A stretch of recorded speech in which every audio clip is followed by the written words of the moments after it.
Bom dia, salve Maria. Sejam muito bem-vindos a essa deliciosa aventura que é a vida de Padre Pio. Uma vida de alegrias, uma vida de sofrimento, uma vida de santidade.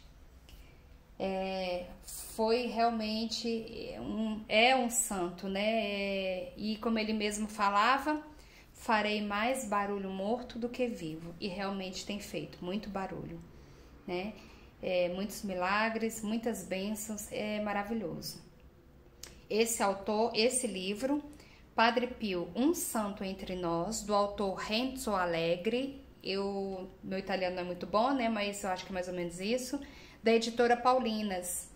Esse livro a gente encontra em vários sites, né, você encontra na Canção Nova, na Submarino, na Amazon. Eu pedi na Amazon. Eu acho que até mesmo na loja da Paulinas você encontra. É a biografia mais completa da vida de Padre Pio, eu considero, né? Porque esse livro tem 600 e poucas páginas, mas ele não mascarou nada. Mostrou tudo, é como se fosse o próprio Padre Pio tivesse contado tudo isso para ele. Sim, foi maravilhoso, muito bom. Ele conversou, né, na introdução ele fala, né? Ele fez uma pesquisa de campo muito vasta. Foi, assim, é maravilhoso, é uma biografia maravilhosa. Tem horas que não dá para segurar o choro, tem horas que não dá para segurar, conter a emoção. É muito forte mesmo. Padre Pio foi uma alma maravilhosa, né? É uma alma maravilhosa. E eu recomendo a leitura integral, porque lógico eu não tenho como ler todo ele. Então eu peguei as partes que eu considerei principais nos capítulos, mas eu recomendo a leitura integral, né? Leia e se deleite, porque é um livro belíssimo, maravilhoso. Vale super a pena, cada vírgula vale super a pena.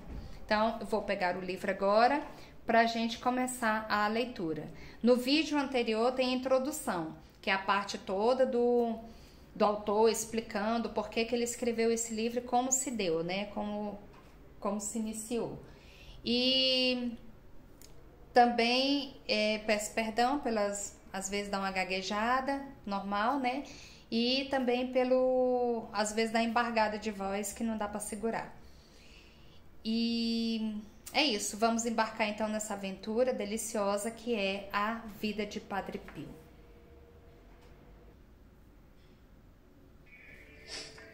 O futuro Padre Pio nasceu às 5 horas da tarde do dia 25 de maio de 1887 em Pietreutina, aldeia situada a 13 quilômetros da capital do distrito, Benevento, 350 metros acima do nível do mar. O pai, Grazio Forgione, tinha 26 anos e a mãe, Maria Giuseppa, quase 28. Tinham casado a 8 de junho de 1881 e já tinham tido 3 filhos, Michele, Francesco e Amália, mas só o primeiro tinha sobrevivido. O novo filho, portanto, era o quarto rebento do casal. No dia em que Padre Pio nasceu, Giuseppa tinha ido trabalhar nos campos com o marido, como sempre fazia. À tarde, sentiu as primeiras dores do parto. Disse a Grazio que não se sentia bem e dirigiu-se para casa. Grazio foi obrigado a acabar o trabalho sozinho e depois regressou muito apressado a casa ao saber que o bebê já tinha nascido. No dia seguinte, Grazio foi à Câmara para registrar o nascimento e, imediatamente a seguir, levou o bebê à igreja para o batismo. Tanto a certidão de registro civil como do batismo ostentam apenas as assinaturas das testemunhas, pois tanto Grazio como a sua mulher eram analfabetos e nem sequer sabiam assinar o seu nome. A criança recebeu o nome de Francesco, nome insólito na família dos dois esposos. Quanto podemos apurar, nenhum dos seus antepassados diretos se chamava Francesco. Contudo, devia ser um nome importante para Grazio e Giuseppa, pois também o tinham dado ao segundo filho, falecido poucos dias após o nascimento. Já alguém escreveu que provavelmente escolheram esse nome por devoção a São Francisco de Assis ou a São Francisco de Paula, grande taumaturgo muito venerado no sul da Itália. Ao que parece, porém, a razão era mais simples. Um tio de Grazio, chamado Francesco, ao morrer, tinha deixado uma casa ao sobrinho. Grazio, que pretendia de algum modo pagar essa dívida, terá pensado, portanto, em dar o nome do tio a um de seus filhos. O pequeno Francesco cresceu num ambiente sereno e confortável, rodeado pelo afeto dos pais. Estes eram muito unidos e depois de Francesco tiveram mais alguns filhos, Felicità, Pellegrina, Grazia e Mário, o último que só viveu até os 11 meses. Quando ainda usava coeiros, Francesco chorava muito de noite, não se sabe porquê. Enquanto Giuseppa suportava aqueles lamentos, sofrendo no seu coração, pois temia que o filho estivesse afetado por alguma doença misteriosa. Grazio, pelo contrário, perdia a paciência. Os seus dias eram pesados. Quando a sua idade já ia avançada, o próprio Padre Pio, falando da sua infância, deu a entender que esta foi atravessada por experiências extraordinárias. Certo dia, confiou a sua filha espiritual predileta, Cleonice Morcaldi, que se lembrava de tudo o que lhe ocorrera na infância, até mesmo de fatos que tinham acontecido quando tinha ainda poucos meses. Referindo-se àquelas famosas crises de choro noturnas que tanto exasperavam seu pai, confiou a Cleonice. A minha mãe, depois de me deitar, apagava a luz e então se aproximavam de mim muitos monstros que me faziam chorar. Voltava a acender a luz e eu calava-me, porque os monstros desapareciam. Apagava-a novamente e eu começava a chorar por causa dos monstros. Que tipo de monstros eram aqueles? Os fatos remontam à data em que a criança contava 1 ou 2 anos de idade. A sua fantasia não estava em condições de construir imagens capazes de assustá-lo. Eram certamente monstros especiais de origem irracional.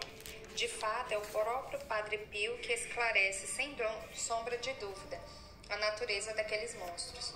Sua mãe, já idosa, recordando aqueles dias remotos, queixava-se a Padre Pio. Como você me assustava com aqueles seus lamentos quando eu era pequeno? E ele respondia-lhes: Mãezinha, era o demônio que me atormentava. A frase da mãe Peppa leva-nos a entender que aquele choro não era absolutamente nada normal, a ponto de assustá-la. A resposta de Padre Pio não deixa dúvida sobre a origem de seu pranto. Em outra ocasião, referindo-se a esse assunto, Padre Pio confessou que, quando era pequeno, Satanás tinha chegado mesmo a tentar matá-lo. Esses episódios e essas frases abrem um dos capítulos mais importantes para a verdadeira compreensão da vida de Padre Pio, a presença das forças do mal, de Satanás. Só hoje, depois da Igreja levá-lo à glória dos altares, nos damos conta da grande missão que ele fora chamado a desempenhar neste mundo. Mas Satanás, espírito puríssimo, inteligentíssimo, capaz de conhecer o próprio futuro, sabia-o desde que Padre Pio usava fraldas. Começou por isso a atormentá-lo, fazendo tudo para impedir que Francesco Forgione viesse a ser Padre Pio e se realizasse assim aquele grande desígnio que Deus tinha para ele. Por isso chegou mesmo a tentar matá-lo, segundo palavras do próprio padre. A parteira, Grazia Formicelli, imediatamente depois do parto, disse à mãe Peppa: Giuseppa, o bebê nasceu envolto num véu branco e isso é um bom sinal. Ele será grande e afortunado.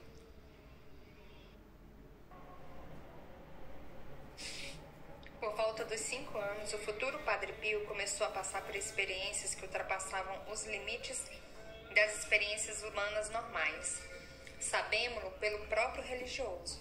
A dado momento da sua vida, quando já era sacerdote, os seus superiores, descobrindo que nele se verificavam acontecimentos misteriosos, obrigando-o a escrever todos os fatos particulares que tinham ocorrido na sua vida. Como lhe repugnasse fazê-lo, Padre Benedetto, seu diretor espiritual, e Padre Agostino, seu confessor, apresentaram-lhe uma série de perguntas por escrito, pedindo-lhe respostas precisas. Desse modo, Padre Pio viu-se constrangido a revelar os segredos da sua alma. Assim, estamos em condições de saber que aos 5 anos a sua vida espiritual era viva e intensa. Era alimentada pelos ensinamentos de sua mãe e do pároco. mas, sobretudo, por sugestões de outros seres espirituais misteriosos, com os quais já tinha uma grande familiaridade. Padre Agostinho, seu confessor, escreveu: os êxtases e as aparições em Padre Pio começaram durante o 5º ano da sua vida e foram contínuos. Interrogado sobre como tinha conseguido ocultá-los durante tanto tempo, respondeu com candura que não os tinha manifestado porque julgava que eram coisas comuns que sucediam a todas as almas. Com efeito, certo dia perguntou-me com ingenuidade: e o senhor não vê Nossa Senhora? Frente à minha resposta negativa, replicou: o senhor não o diz por santa humildade. Padre Benedetto, seu diretor espiritual, dá-nos a saber que aos 5 anos Francesco consagrou sua vida ao Sagrado Coração de Jesus. Fê-lo certo dia quando se encontrava sozinho na igreja. Jesus apareceu-lhe em seguida no altar-mor, fez-lhe sinal para se aproximar e pousou-lhe a mão na cabeça em sinal de afeto e de agrado pela consagração que o pequeno Francesco fizera. Um dos seres que lhe apareciam com maior frequência era o anjo da guarda, que ele passará a chamar desde então, em várias cartas, o doce companheiro da minha infância. O padre Agostinho, seu confessor, refere que, a par das aparições e dos êxtases, a partir dos 5 anos de idade, Francesco começou a ser atormentado pelo demônio, que lhe aparecia vestido de homem ou de besta, sob formas altamente obscenas, assumindo muitas vezes a aparência de pessoas que lhe eram queridas.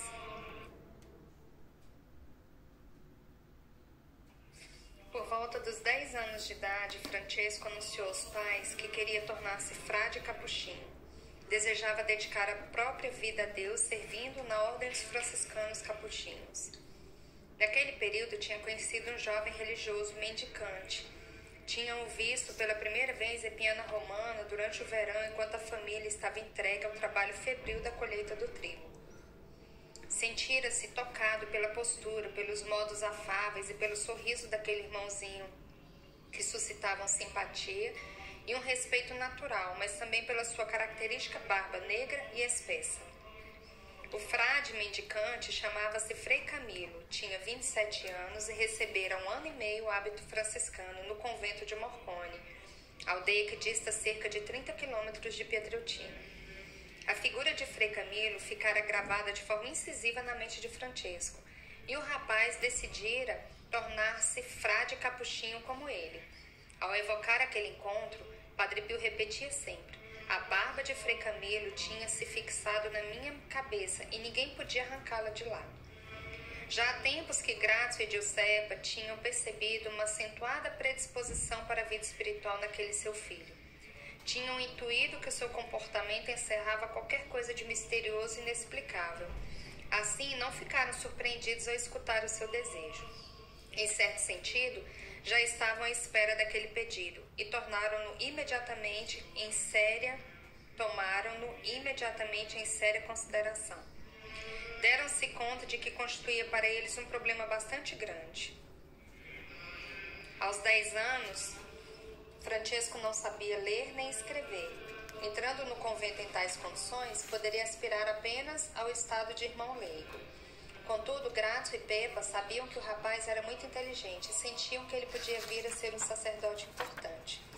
Era necessário, portanto, mandá-lo à escola, recuperar o tempo perdido, prepará-lo rapidamente de modo que pudesse apresentar-se no convento com o nível de instrução requerido para empreender os estudos conducentes ao sacerdócio. Depois de uma longa reflexão e de ter consultado a mulher, Grazio fez uma rápida avaliação econômica do problema e chegou à conclusão de que os estudos do rapaz, estudos particulares, pois já não era possível usufruir da escola pública, lhe custariam muito caro, uma soma importante por ano, soma que ele não tinha e que os seus campos, dos quais retirava sustento, nunca lhe poderiam render. Mas Grazio não desanimou, era um homem de coração arrojado e sabia, embora talvez por instinto, que Deus nunca abandona quem procura o bem. Com uma extraordinária força de ânimo que demonstra quanta consideração sentia pelo pedido do filho, decidiu encarar todos os sacrifícios necessários. Tinha ouvido dizer a alguns conterrâneos que na América era possível ganhar muito dinheiro em pouco tempo. Sugestionado por tal perspectiva, Grazio partiu acompanhado de um dos seus irmãos e de vários amigos. Não é possível estabelecer com exatidão a data dessa sua viagem. Deve ter ocorrido entre 1900 e 1903. Primeiro, Grazio foi para o Brasil, mas não conseguiu encontrar trabalho e então se mudou para os Estados Unidos, Pensilvânia. Contudo, durante o verão de 1903, regressou para casa.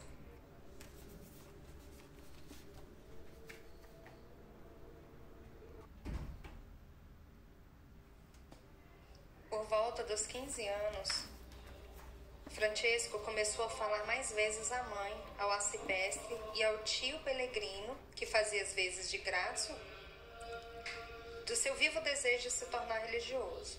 Em termos de escola, já estava preparado. Tendo-se informado, constatara que já atingira o nível de estudos exigido para entrar no noviciado dos frades capuchinhos, que ficava em Morcone. Urgia agora preparar os documentos necessários. Reuniu-se um conselho de família. O tio Pellegrino foi encarregado de fazer os contatos pertinentes para conhecer os trâmites burocráticos a seguir. O tio Pellegrino dirigiu-se a Dom Salvatore Panolo, que escreveu ao superior provincial dos capuchinhos. A resposta foi a seguinte: ele tem que esperar. O noviciado de Morcone está cheio e de momento não há lugar. Tal resposta não agradou os Forgione. A decisão de Francesco tinha entusiasmado a família. Agora já todos esperavam a partida do rapaz como um verdadeiro acontecimento. Acontecimento doloroso, mas importante. Por isso a espera não foi bem recebida.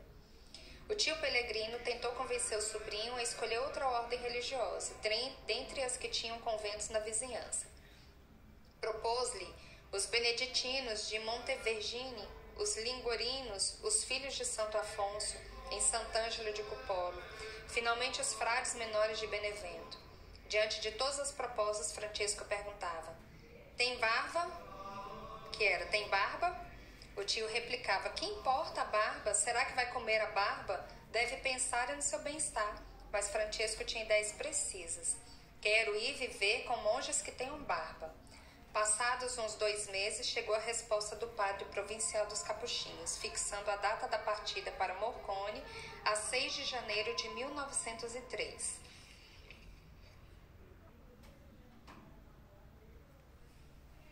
Entretanto, Francesco tinha entrado oficialmente para o grupo restrito de pessoas que colaboravam na vida espiritual da paróquia. Dom Salvatore Panolo, pároco de Petreutina, tinha-o admitido no pequeno clero, tendo se tornado, por isso, colaborador habitual das funções religiosas, um pouco mais importante do que um menino do coro normal. Passado pouco tempo, toda a aldeia estava ciente de que aquele rapaz deixaria o mundo para se dedicar à vida religiosa. Tal escolha naquela época era um título de mérito, que atraía respeito e estima. Um rapaz com essa vocação devia portar-se bem, dar bom exemplo. Francesco ia todas as manhãs à igreja para assistir à missa. Aos domingos ajudava no altar, ficando ao lado dos sacerdotes vestido com uma batina. Recebera de fato uma espécie de investidura oficial perante a comunidade paroquial. Uma investidura séria, importante, porque já tinha 15 anos. A mãe Pepa sentia-se orgulhosa. As outras mães da aldeia falavam dele aos filhos como um exemplo a imitar, e os seus companheiros olhavam-no com admiração. Mas nem todos. Um deles tinha inveja, desejando para si a atenção dos conterrâneos. Pensou mesmo em vingar-se. Dele certamente se terá servido Satanás, que não perdia a ocasião de montar ciladas a Francesco com o objetivo de bloquear a missão extraordinária que fora chamada. Chegaram aos ouvidos do pároco boatos caluniosos sobre o comportamento do rapaz. Em seguida, recebeu também uma carta anônima com acusações graves. A carta dizia que Francesco estava apaixonado por uma moça e que se encontrava com ela em segredo para namorar. Por aqueles dias ocorreu ainda um episódio que aparentemente vinha confirmar o conteúdo de tal carta. Certa madrugada, antes das 5 horas da manhã, Francesco já estava em frente à igreja ainda fechada, fazia muito frio. De uma casa situada em frente, onde morava uma família que Francesco conhecia bem, alguém o chamou e convidou a entrar para se proteger do gelo, enquanto esperava que o sacristão viesse abrir as portas da igreja. Francesco aceitou o convite e um vizinho viu-o entrar. Naquela família também havia 2 moças jovens, e assim começaram os mexericos. O fato correu a aldeia toda e foi contado ao pároco. Este o associou à carta anônima e ficou furibundo. Dom Panulo estava preocupado com a vergonha que passaria perante os paroquianos e com o escândalo que atingiria a aldeia. Reuniu seus colaboradores e contou tudo o que sabia que era necessário esclarecer para descobrir a fundo a verdade. Entretanto, suspendeu Francesco de todas as funções de que o incumbira e ordenou que se mantivesse afastado das funções religiosas. Francesco não entendia nada. Via-se envolto em suspeitas e desconfianças, não conseguia falar com o pároco, não podia ajudar na missa nem participar de outras funções eclesiais. As pessoas perceberam tudo e murmuravam, enquanto a mãe Pepa sofria e chorava e toda a família se sentia envergonhada. Foi um momento difícil, crítico mesmo. Francesco, porém, não se queixava. Fechado em si mesmo, continuou a rezar e a frequentar a igreja, mantendo-se humildemente entre a gente comum no meio dos camponeses. As suas convicções eram fortes e claras. Os seus pontos de referência não eram o orgulho nem a aparência, mas sim a consciência, a verdade e a honestidade. Tais valores faziam-no sentir em paz e harmonia. Sofria como era natural. No entanto, o sofrimento não tinha o poder de transtorná-lo, de nublar a visão dos ideais que ele impusera a si próprio. No fundo de sua alma reinava tranquilidade. Continuou a comportar-se como sempre fizera. As pessoas incumbidas de indagar sobre a sua conduta não conseguiam encontrar nada de suspeito ou obscuro. Certo dia, um sacerdote, ao examinar a caligrafia da carta anônima que acusava Francesco, teve a impressão de reconhecê-la. Aquele rapaz, conterrâneo de Francesco e seu amigo, tinha inventado tudo por inveja. O pároco quis reparar o erro. Chamou Francesco e, na presença de todos os seus colaboradores, disse-lhe: Querido Francesco, tínhamos castigado você, mas agora sabemos que é inocente. Retome imediatamente o serviço na igreja, tal como antes. Como prêmio, vamos providenciar todos os documentos necessários para sua entrada no convento, de graça. A vida retomou seu curso. As calúnias e mexericos foram esquecidos. Contudo, na memória de Francesco, aqueles dias ficaram gravados como momentos muito difíceis e amargos. Ele estava pensando na sua partida próxima. A cada dia que passava, a data fatídica de 6 de janeiro ia aproximando mais. Francesco refletia sobre a decisão tomada. Tinha certeza de querer consagrar a própria existência a Deus, tornando-se religioso e mais tarde sacerdote. Mas esse seu vivo desejo não tornaria menos atroz a separação da família que tanto amava. O pensamento de deixar a mãe fazia-lhe sangrar o coração. Rezava. Pedia ajuda às presenças invisíveis com quem estava em contato, e estas vinham confortá-lo. Como ele próprio referiu mais tarde, num escrito muito significativo, para compreender o seu estado de espírito naqueles dias, Jesus respondia às suas incertezas apresentando-lhe um quadro muito preciso daquilo que viria a ser a sua futura existência. Um combate por vezes aterrador, mas com a vitória final e um prêmio magnífico. A minha alma, escreveria o padre, evocando as experiências místicas vividas durante aqueles dias, foi subitamente arrebatada e levada a fitar com o olhar da inteligência objetivos diferentes daqueles que se veem com os olhos do corpo. Viu ao seu lado um homem majestoso de rara beleza, resplandecente como o sol. Este tomou a sua mão e disse-lhe: Venha comigo, porque precisa combater como um valoroso guerreiro. Conduziu até um campo vastíssimo, onde se encontrava uma grande multidão de homens. Estes estavam divididos em 2 grupos. A alma, ou seja, o jovem Francesco, que mais tarde viria a ser Padre Pio, viu-se situado entre 2 exércitos, homens lindíssimos e vestidos de branco de um lado e homens horrendos com vestes negras do outro. Foi convidado a bater-se com um indivíduo de estatura desmensurada e rosto assustador. Aterrorizado, pretendia fugir, mas ouviu seu guia responder: Toda a sua resistência é vã. Tente combater. Tenha coragem. Entre confiante na batalha. Avance corajosamente. Eu estarei ao seu lado. Ajudá-lo-ei e não permitirei que ele o abata. Como prêmio pela vitória que obterá, oferecer-lhe-ei uma coroa magnífica. A alma, ou seja, Francesco, combate. A peleja é violenta, mas ele acaba por vencer. O homem majestoso, que sabemos ser São Miguel Arcanjo, de rara beleza, retira de sob as suas vestes uma coroa maravilhosa e a coloca na cabeça dele. De repente, porém, a retira dizendo: tenho reservada para você outra mais bela. Se continuar a lutar bem com aquele que enfrentou agora, ele voltará sempre a assaltá-lo para recuperar a honra perdida.